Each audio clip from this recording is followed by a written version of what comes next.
When I was 11, I picked stocks. I had the whole wrong idea. I was interested in watching stocks, and I thought stocks were things that went up and down, and I charted them. I read books on technical analysis. I read Edwards and McGee. I think that was the classic then. Hundreds and hundreds of pages. And I read that whole thing over and over again. I read everything. And I thought the first 8 years, I thought the important thing was to predict what a stock would do and predict the stock market. And then I read Ben Graham, when I was 19 or 20. And I realized that I was doing it exactly the wrong way, but it didn't hurt that I had that background and everything. And I rejiggered my mind, and when I read the book, The Intelligent Investor, and from that point, I never bought another stock. I bought businesses that happened to be publicly traded, but I became an owner of a business, and I did not care whether a stock went up or down the next day or the next week or the next month or the next year, and I didn't have any idea what it would do. I didn't know what the stock market would do, but I knew businesses. I'm a bright guy who's terribly interested in what he does. I've spent a lifetime doing it, and I've surrounded myself with people that bring out the best in me. And you don't need to be a genius in what I do. That's the good thing about it. If I went into physics and a whole lot of other subjects, I'd be an also-ran. But I am in a game that you probably need 120 points of IQ, But 170 doesn't do any better than 120. It may do worse, probably do worse, but you don't really need brains. What do you need? You need the right orientation. 90% of the people, I'm pulling a figure out of the air, but 90% of the people that buy stocks don't think of them the right way. They think about something that they hope goes up next week. And they think about the market as something they hope goes up. And if it's down, they feel worse. I feel better. And you think about? I think about what the company's going to be worth 10 or 20 years from now. And I hope it goes down when I buy it, because I'll buy more. I try to keep my competitive spirit in a game where I can win. I do know this. When I want to do something, I always want to do it big. I put my whole net worth in City Service Preferred, $114.75. And I've never, since that day, in March 11th, 1942, I have never had less than 80% of my money in American business. You can call them stocks. Or equities. But I see them as American business. I've owned a piece of American business, at least 80% at all times. I don't want to own anything else. I want to own a home and things my family wants and all that.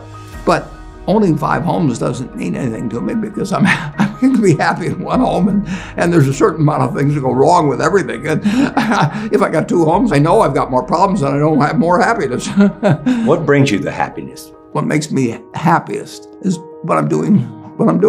I enjoy 2 things about it. One, I know I'll win over time. That doesn't mean I'll beat everybody else or anything like that. But I'm in a game that's very, very, very easy if you have the right lessons in your mind about what you're buying. I'm not buying stocks. I'm buying pieces of overwhelmingly American business. And I'm happy when I'm doing it. I'm happier when stocks are going down, because I can buy more of them with the same amount of money. I'd be happy if I was a farmer. I'd want farmland to go down so I could buy more acreage. It just makes sense. I'll tell you the second thing I really like. I like being trusted by people. I would rather do what I do with partners than do it sitting in a room myself, even though I might make more money that way. Let's pretend there is no stock market. Let's say I had to buy these privately, like you buy a farm privately, like you buy an apartment house privately. They're investments. So you're looking to say, what can I do with money I've saved to put it away so I feel good about getting it back later under any circumstances, but not necessarily on a given moment. But if I have a farm, it's going to take me a while. But people would be so much better if they actually didn't have a stock market in terms of buying businesses. The United States economy, and it's very easy to look at the statistics on it. I mean, more people, a greater percentage of the American population is wealthy now, or having more income now than they've ever had. And if you look at whether Bank of America would give you their average deposit, I mean, you just look at the wealth. The That doesn't mean everybody's wealthy, but it does mean relative to any other period of time. I mean, people have more money now. They get mortgages at lower rates than they've ever gotten. So if they want to buy a house or something, right today, you live in an environment where the bottom 2% in terms of income in the United States, the bottom 5%, and for sure the top 1%, all live better than John D. Rockefeller was living when I was 6 years old. John D. Rockefeller was the richest man in the world. And today, you can get better medicine, better education, better entertainment, better transportation. You can do everything better than he could. It's astounding. That's in my lifetime. If he wanted to watch a football game, he still had to go there. And I can sit there with this big screen, and they keep showing me the replay, so that and explaining to me what happened and everything. And maybe everybody doesn't have a screen as big as mine, but damn near everybody has a screen or an iPhone or a computer or access to one. And they have access. When I was born, the dentist didn't use Novocaine.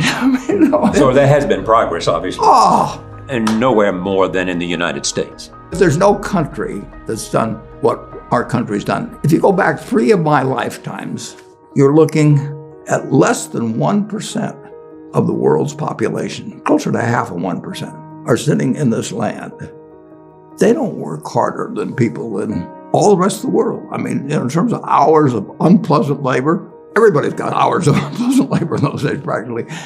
They don't come laden with gold and, they are half of 1%. And they work the same hours, they got the same IQs. They may be a little self-selected in terms of enterprise, in terms of going across oceans and things. And fast forward a couple of lifetimes, and they've got 20% plus of all the bounty in the world. I mean, that is something that has worked like nothing. Just imagine that. If you've gone to anybody, Constitutional Congress, in 1789, if you go to any one of the representatives there, and you said, I want to tell you what this place is going to look like, in 3 more of your lifetimes, your great-great-grandchildren are going to be flying in the skies, they're going to be watching sports all over the world, they're going to be entertained, their medicine. They'd have held you off to a lunatic society of what he's doing. He's getting 50 cars and he's getting a whole bunch of little claim checks. Just think of it. Everything, when Thomas Edison did all the things he did, he made some money, but we're using it. It belongs to us. If you take what an hour of labor delivered to you 100 years ago and what an hour of labor delivers to you now for you and your family, it's unbelievable. Capitalism doesn't say get rid of a referee and a government. We've got a government that can tell capitalism what to do. And they do, and that's just what they should do. And they do it in different ways at different times and all kinds of things. But it's claim checks on future output.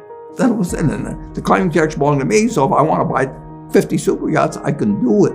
But what does it mean to me? It can buy more things for other people that are useful to them. It's not evil. The federal government is the boss in the end. And they shouldn't screw up capitalism, and capitalism shouldn't screw up the federal government. It's very simple. It's evolving, always. We started in 1789. We had business, and it's gotten far, far, far, unbelievably more productive for people. And the only thing it can do with what it produces is give it to other people. It isn't like the 50 richest guys in the country can say, I'm just going to eat everything. They're turning out products. iPhone that I have, which I'm probably the least capable guy in the world of working with it, but it makes life better. But that comes with government. So far, we've got the best system. We've got a better system than we used to have, and we'll have a better system 50 years from now. Why are you so sure? Well, I've seen 91 years of it. I've never seen a period where I didn't believe that. Not every aspect. We can go backwards in some. No, it's not. But it's unbelievable what has happened. I mean, just think of it. We've had a civil war. We've had a Great Depression. We've had all these things. Pandemics. Yeah, I'll guarantee you we'll have something, next year and the year after and the year after. But in a herky-jerky but dramatic matter, business moves forward, government moves forward, more important, people move forward. I mean, I am happy to tell people that the same thing I've told them before, but it's They'll never get the message, most of them, but a few do, that the most, best thing to do if you want to invest for the long term His index. And it's the S&P 500 index. Right. And what's happened, of course, is that organizations like to grow. So they set up indexes on different industries, different countries. And as soon as you do that, you're violating basically what Jack Bogle said. He says you don't know enough to pick the right businesses, which means you don't know enough to pick the right countries, you know enough